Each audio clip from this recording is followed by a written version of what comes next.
We all struggle with feeling like there's not enough time in the day to be productive personally or professionally. We all struggle to make our time matter. It's time to take control. It's time to start investing in the corporation of you.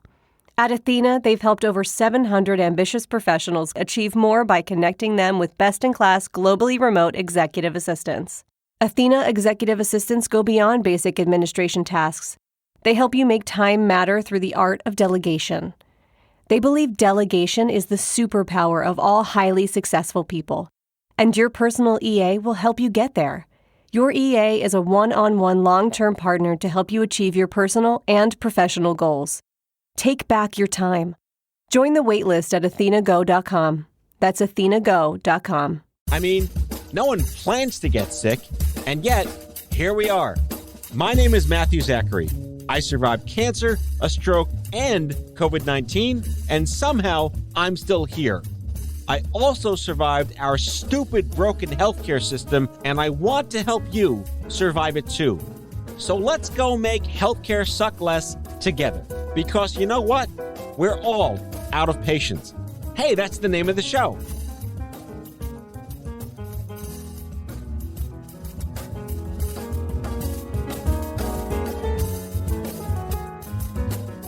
Alrighty, friends, welcome back to the show. If you like it, I hope you do. We're always looking for new reviews and ratings on Apple Podcasts, so that's a thing. If you can, that'd be great. If not, we're still friends and all good.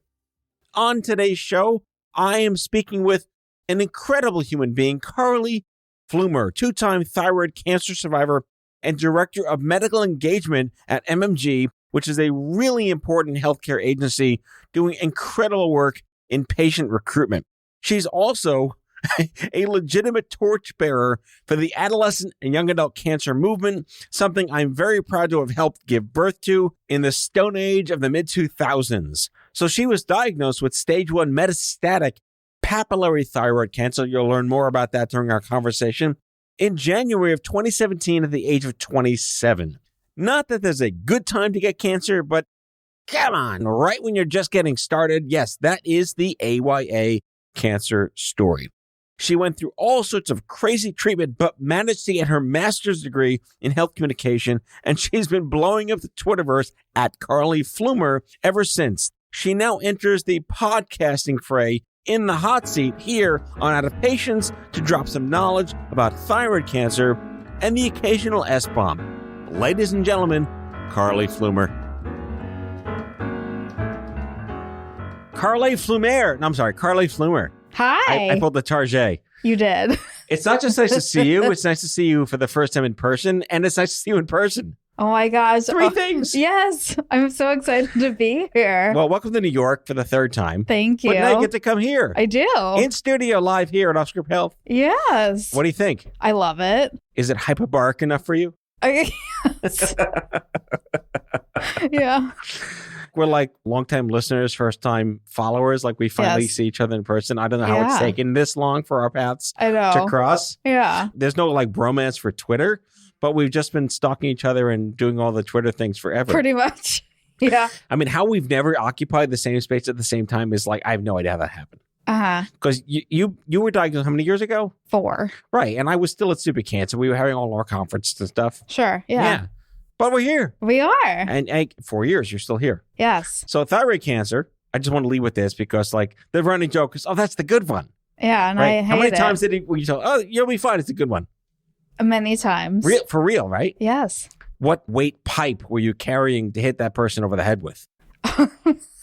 At the time, I wasn't because I didn't have any symptoms. So I very much believed that this would be kind of how my journey was going to go, as quote unquote easy as it was.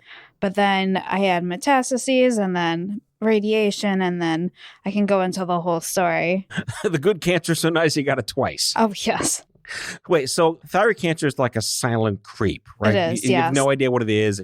How old were you and what were you doing? And like, how do you not know you have something that no one knows what you have? Sure. I was 27 and I was in graduate school at Boston University, and I was working full time for a hospital, and I went in for an annual physical, and my physician felt a lump that ended up being a congenital cyst in my throat. But I went to have an ultrasound and they found the cyst. And then when they do an ultrasound, they do your entire neck. And so they also found my tumor at that time. And so they said it is recommended to get surgery, or you can wait to see if it grows over time, because thyroid cancer is very slow growing and it doesn't progress, at least my type, which is papillary, the papillary variant. What is that? Variant's a weird word these days, by the way. Yes.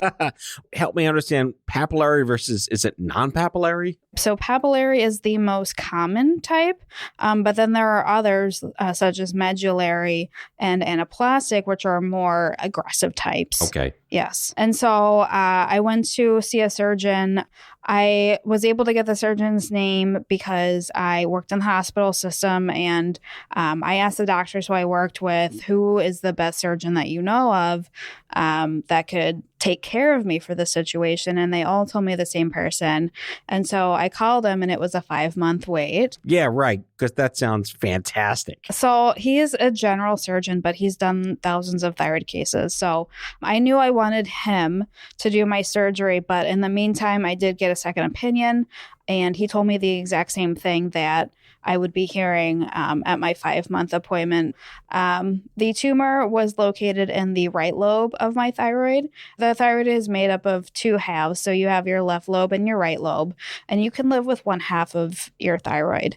And so my physician was fantastic, and he really focused on the patient and what they were looking for in terms of outcomes for surgery. And so I was really focused on quality of life given my young age. And so Well, you weren't 6 or 80.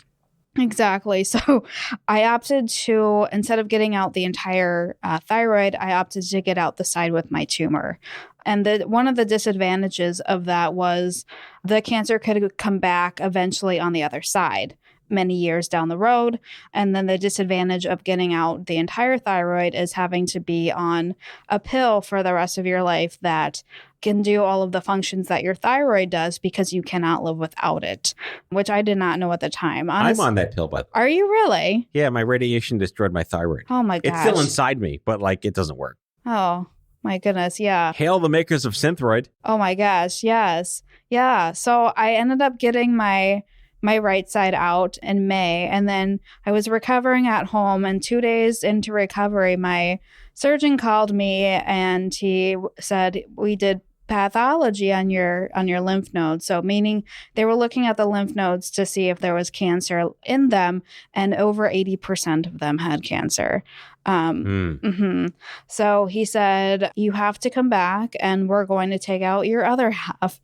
So you thought you were kind of, quote, done-ish, and Yes. then this happened? Yeah. Yes. At 27 years old. Yes. Yeah. And so I did that. And that, it's not a guarantee that they can get all of the thyroid out of your body, because it's very close to many major organs, such as your larynx and your pharynx and your voice box. Well, those don't matter. Come on. Who needs those? I know.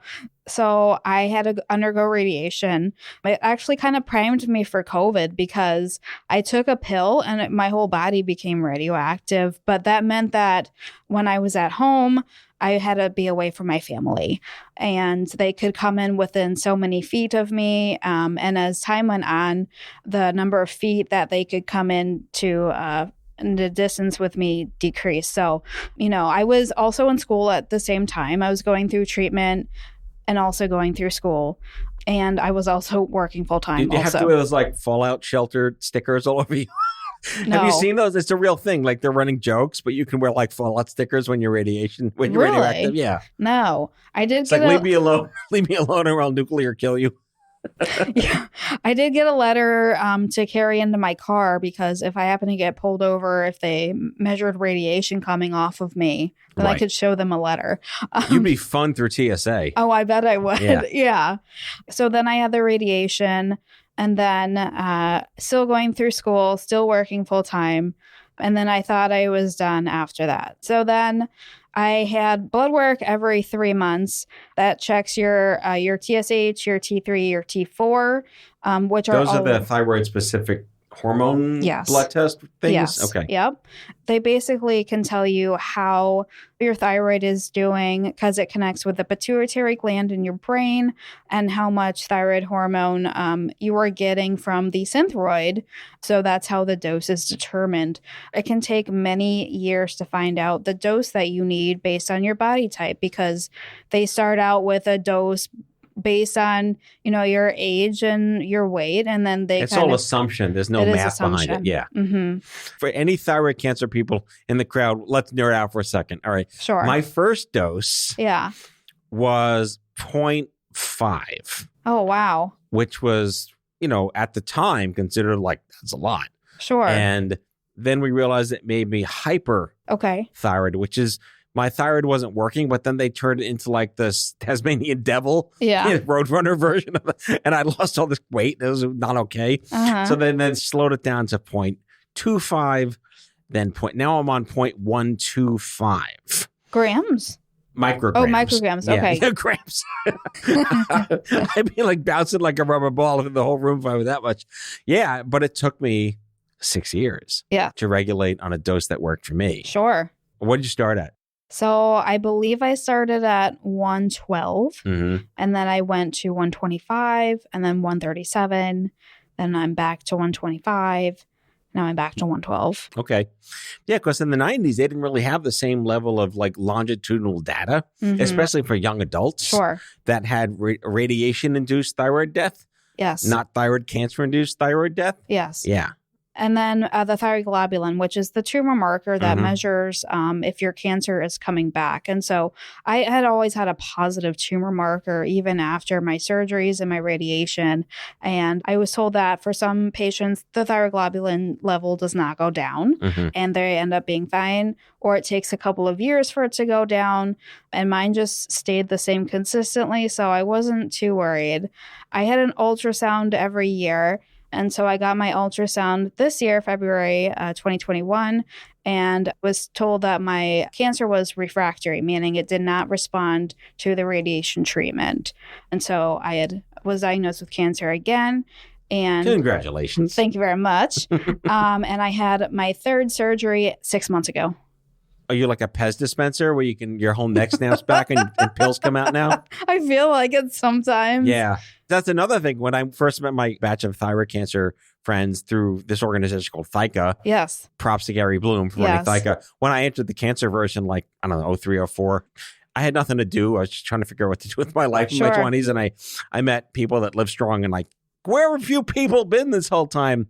And the thyroid cancer universe in young adults, make fun of it because our job is to be stupid and humorous about it. They all were comparing like their neck scars. Yes. But the whole Pez dispenser conversation kept coming up. And at one point, someone brought Pez dispensers with "I have thyroid cancer, leave me alone" on it. Oh my gosh, that's amazing. This is ridiculous stuff that only the Gen X young adult cancer universe could actually make happen because why be so serious with something so ridiculous? Yes. Yeah. So you are or not a Pez dispenser? I feel like it. And you're 6 months out of your third surgery? Yes. Wow. Yeah. You ever get the whole, but you look great? Yes. How does that make you feel? Terrible. You want to punch the same person again? I understand where they're trying to come from, but I hate it when people say you don't look sick. Because there are so many invisible diseases, not only thyroid cancer, but other rare diseases that you can look at somebody and say the exact same thing, but you really don't know until you talk to somebody about it. Do you ever have what I used to call geography guilt? No. Geography guilt is when someone else thinks your cancer wasn't bad enough because they had something else that they consider bad enough. Yeah, I mean, I do that with myself and other patients, especially before this year when I found out it hadn't gone away. I would compare myself to other people who had it worse than I did. And Alexa Jett, who was another thyroid cancer patient, I met through Twitter, and she likes to talk about the pain Olympics, where you don't like to compare. Right. Yes. Yeah, I remember there was so much get off my lawn cancer geography in the early 2000s between I have this and it's over here and you only had it over there and I had this much over here and you had that much over. And what Stupid Cancer really tried to do, and I think what the young adult cancer movement really tried to do, was kind of Switzerland everything. Can we just all get along that it sucks across the board, and how much it sucks is irrelevant to we all to do this together? And it was just so refreshing, at least to me, because I had brain, and one could argue, that's the worst one around. Sure. Because your fucking brain. Yeah. Come on, you can't even see it. Yeah. Right? What are you gonna, I'm going to have a brainectomy. I'll be fine. Here, you're cured, right? Sure. And it's such a waste of energy to be thinking that way on the offense or the defense at the same time. And the playing field is just leveled because we all have our version of shit to deal with. I absolutely agree with that. I mean, it's very hard to not be able to do that. But you're right. You know, we've all gone through our own shit. You can curse. It's okay. To say it bluntly. Fuck. You can say whatever you want say here. it bluntly. But yeah, cancer is cancer at the end of the day. And we've all been through our own journeys, and each one of them has its ups and downs. And us trying to come together, I think, makes it a little bit easier. All right. We'll be right back with Carly.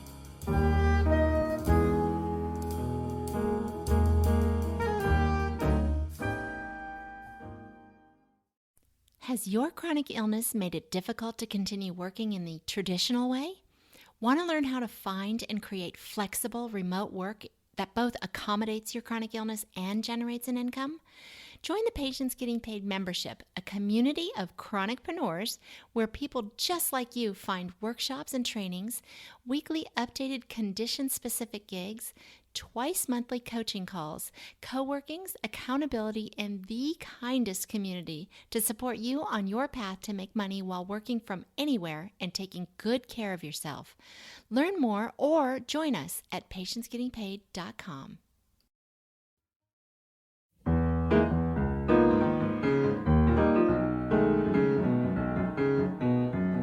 All right, we're back. Okay, hello. You're still here. I am here. She's still here. Oh, come on. Really? All right, I want to get into the whole, no one expects to get sick, and then it happens, and you can choose to cry in the shower or become an advocate. You know, were you on Twitter before you got sick? Yes. All right. And how did using Twitter, possibly for the betterment of mankind, which is the nice way to think about Twitter, or its potential these days, how did that help you find support, find peers? Were there hashtags? Like, where did you first start using Twitter to make sense of this crap? Sure. So I was debating on putting my diagnosis actually on Instagram and Facebook for family and friends to see, because I didn't want like a pity party or anybody to feel bad, because I was like, people have their own stuff to deal with. I don't need to add to it. But then I put it on there, and then I got really great support out of that. And so I was already on Twitter. And so At Carly Flumer. Yes, that's where you can find me. And I had learned about Twitter chats or tweet chats through one of my classes I did at Boston University for my master's degree. And we had to participate in one for an assignment. I can't remember which one I participated in. I think I found one that is what I do now as part of my advocacy role, called Patient Chat. And that's held every other Friday at 1 p.m. Eastern time. And it's run by a group called Patient Empowerment Network. And I participated in it. And then I think I was contacted by the people who run Patient Chat. And I was talking to them about their website, and it was very restrictive in terms of how many cancer groups were recognized. And I had a call with them, and I was like, if you really want to reach more patients, you have to have more cancers on here than breast and lung and the main cancers that you hear about. There's more than Mount Rushmore of cancer. Exactly. And so they said, we would love for you to help us with that. And so they ended up coming up with a network manager program, and they asked me to be the pilot.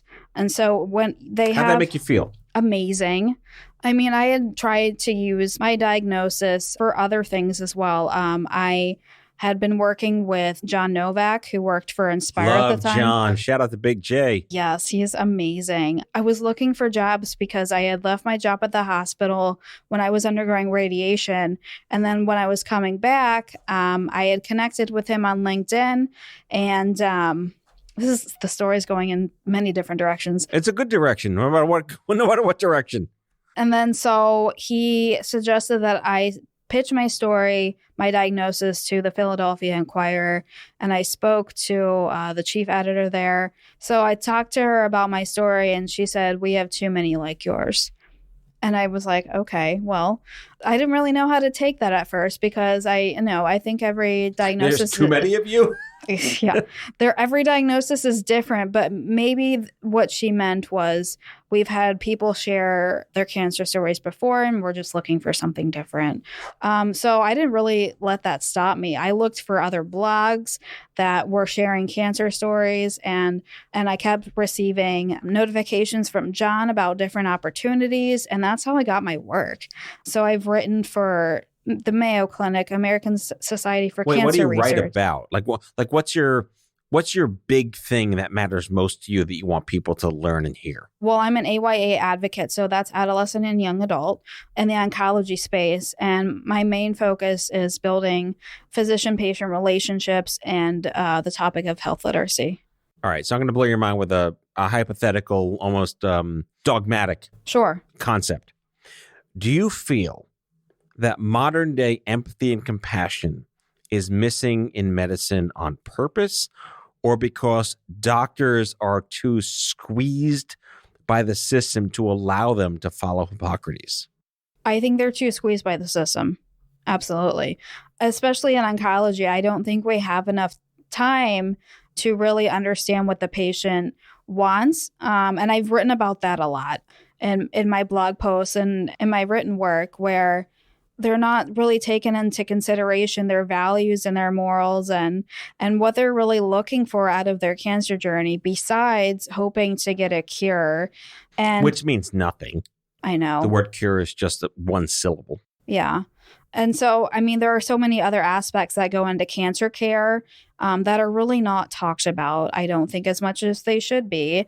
It might be from a lack of empathy from physicians, but really there's also a lack of time and possibly a lack of resources, especially with disparities in healthcare that COVID brought to light in the oncology field. So now you work in life sciences. I do. And how does that make you feel to have this, like you have knowledge you never asked to have? How is it applicable to what you do? Sure. So I work for a health communications agency called MMG, and they're under Omnicom, which is a conglomerate. And they have a focus in healthcare called Omnicom Health Group. And MMG is one of the agencies. I was hired there back in February, 2 weeks before I was notified about my diagnosis and had to undergo treatment. Not that there's a good time for that to happen. I know. Well, you know what? I actually, when I interviewed with them, I made my diagnosis part of my interview. Well, that's a young adult specific question, too. People diagnosed while they are kind of in their employee years. That's a thing that doesn't happen when you're a kid or an old person. And I'm glad you pointed that out because that is something really important to really just drive home the individual nature of who the person is besides what they have. Yeah, well, you know, the reason I brought it up was because it's a healthcare company and they recruit for clinical trials. And so I was able to kind of use my experience as a cancer patient. And I've been in clinical trials before for quality of life.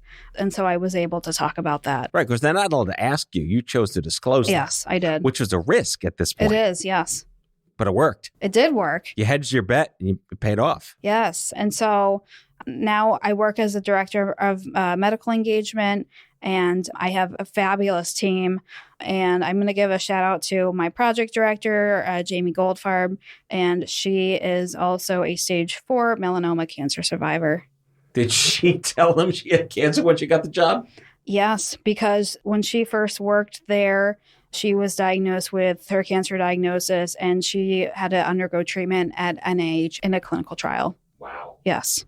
It's like everyone's born of their condition. It's oddly fantastic for the kind of wrong and right reasons. So let's wrap up over something that will only take us 30 seconds to solve. What's the deal with clinical trials? I'm totally kidding. That's like 9 other episodes with 9 more episodes and then 6 more seasons of 9 more episodes. So your take on where we arrived at, because you entered the young adult cancer universe 10 years after it was started. in like 06-ish, you know, 07, 08. And we strove to make sure that even the words young adult cancer was a billing code, was a research thing, was a best practice standard, those words. Sure. And, you know, this idea that it's not one trial for all like it used to be when there were like 4 drugs on the market when I was diagnosed. Trials are now so segmented into like hundreds of almost like you're microdosing genetics, you know, because there's such an N of 1 in many, many cases. Is the approach to trial awareness these days now more about patient centricity? How do you make patients aware of what a trial is? No one ever knows what those words mean. Maybe they do now because of COVID, but is it age relevant? Is it disease relevant? Is it zip code relevant? Where have you seen that conversation? Right now, I am recruiting. I'm helping to recruit for the COVID trials. But as far as other diseases go, I think it is really hard for patients to become aware of clinical trials because, well, I mean, it's seen as a last resort for patients, as a source of treatment. Is that true? I would think so. Depending on the diagnosis, my treatment options were surgery or no surgery. Did you find out that there could have been a trial for you? No. Okay. I think for thyroid cancer specifically, there aren't very many trials, particularly for the papillary type of cancer. They're more for the advanced anaplastic and medullary types, but there are tons of trials that are going on for breast and lung cancer. And it's really the other types of diseases that are really not talked about, I feel like, at least when I've done my research on other cancers in clinical trials, that I don't feel like that there's much going on. And I think it's because, number one, it's hard to find them. And number two, if you go to the clinicaltrials.gov website, a lot of that is not written in lay-friendly language. And so if you read it and you can't understand it, you're not going to want to join. Well, if you read it and don't understand it, you're a normal human. Well, exactly. Yes. I mean, you could bring it to your physician, but at the end of the day, healthcare is a business. And I think physicians feel like they are going to lose their patients if they hand them over to a clinical trial. Yeah. Yeah.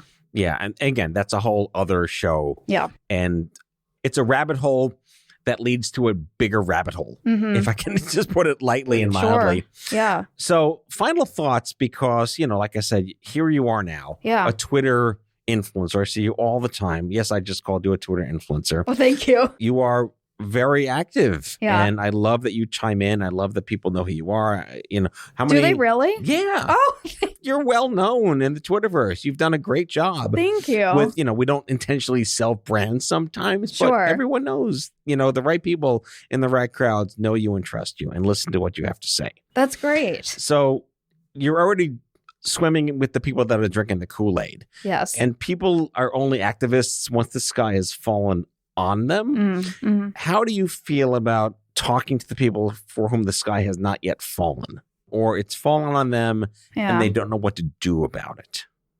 Join a support group. Number one, I was not told about support groups until I reached survivorship. I was not talked about. That's not okay. I know. I was mentioned to me when I was going through my first surgery, my second surgery, or my radiation. I did all of my advocacy work after I went into remission, or my so-called remission. Right. Famous last words. Yes, my so-called remission. That's your TV show. Oh my gosh, My it So-Called is. Remission. It's my book. That's your book. We just called write a book by So-Called Remission. Oh my God, that would sell like hotcakes. Oh my goodness, that's funny. Join a support group. There are plenty on Facebook. Join a Twitter chat. Share your story, because you don't know the power of it until somebody comes to you and says, you know what? I really related to that, and I thought I was the only one who felt that way, and I'm not, and I really want to thank you. You know, I helped create the Young Adult Cancer Movement in 2007. Yeah. And I say this with not a dad-like tone. Sure. But I'm proud of you. Thank you. For helping to carry the mantle of the attitude that we brought forth to this planet back then. Thank you very much. Carly Flumer, the Director of Medical Engagement at MMG, but you're so much more than that. you were dealt a lot of shit, Yeah. and you shoveled it out of the way. I'm so thrilled you're a part of our community and doing all the right things. On Twitter, at Carly Flumer. Any last famous words? Be proud of who you are, even through all the shit that you've gone through. I got a shit on her. I'm done. She said shit. We're done. Okay. Good night, folks. See you next time. Bye. That's all for now. If you like the show, be sure to subscribe, leave a review on Apple Podcasts, follow us on social, and tell all your friends to listen. Tell us what you'd like Matthew to cover in his next episode by leaving a message for us at 855-AUDIO-66, and we might just use it in a future show. Out of Patients is a product of OffScrip Health. We are a healthcare engagement company built for patients and caregivers by patients and caregivers. Our executive producers are Matthew Zachary and Andrew McDowell. Our senior producer is Betsy Shepard. Our host is Matthew Zachary. It is recorded, mixed, and edited by Betsy Shepard. For advertising and media inquiries, email media@offscript.com. That's media@offscript.com. For more information, visit offscript.com.